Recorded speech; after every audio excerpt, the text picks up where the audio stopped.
My husband is so excited for this Master P movie. Make him say, looking like the ice cream man.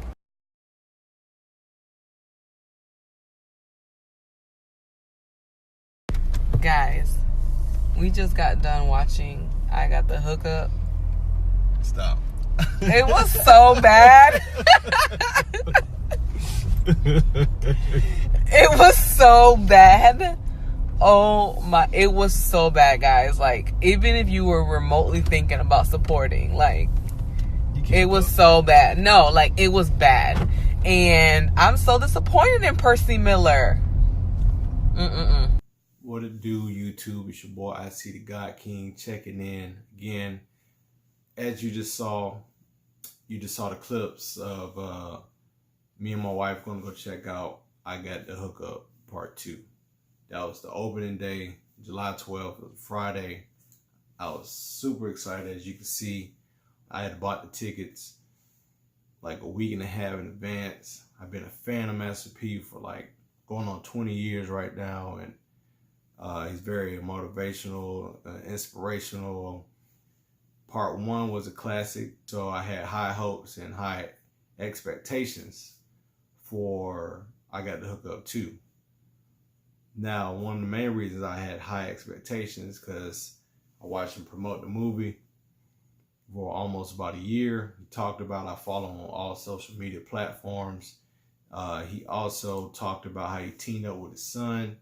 And I do know Romeo went to USC and he studied film and production.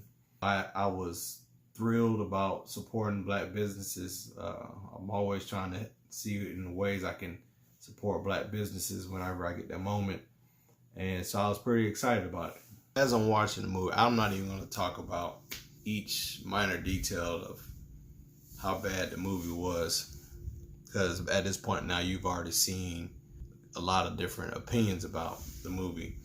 My biggest thing that I wanted to touch on is I can't believe that people watched this within the inner circle before he even did the first premiere, and they said, this is good, this is okay. My second thought immediately after that was P is surrounded by yes men.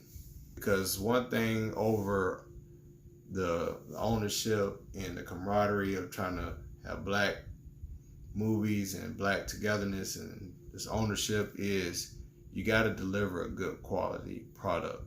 And with having a good quality product, your brand is at stake. You can't just throw something out because it took you a long time to build up your brand name and the respect that you got.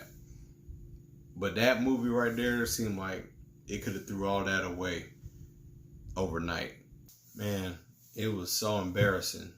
Imagine this. Imagine the church came together to get a young man that's going to college, but he didn't have the money to go to college. And the whole church community for a week or 2 weeks, they raised money to help this young man go to college. They get the goal, the money that he could pay for tuition, books, and all that stuff. Just to come to find out at the very end, he's not even going to graduate high school.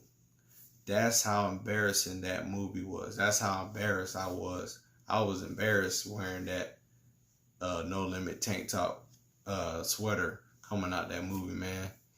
But hopefully you can learn from this and the mistakes. But you got to give a good quality product. We're not saying that the production need to be on Spider-Man level, but it needs to be polished. It needs to be decent. You can't, post these videos about haters in your neighborhood in Calabasas pulling up in different foreigns and Ghosts and Bentleys or whatever. But then the quality of the movie looked like it was edited with iMovies. It just messes with people's mind. So I think a lot of people are more disappointed because they know that you could have delivered a better product than that. And I think that's what really kind of bothered a lot of people. And you got to be able to take in some constructive criticism too. Because I'm still a fan. I still fuck with you. But I never seen you turn in something that low of quality and build all this hype around something that low of quality. This thing could have ended. It seemed like it could have be the beginning of the end for No Limit.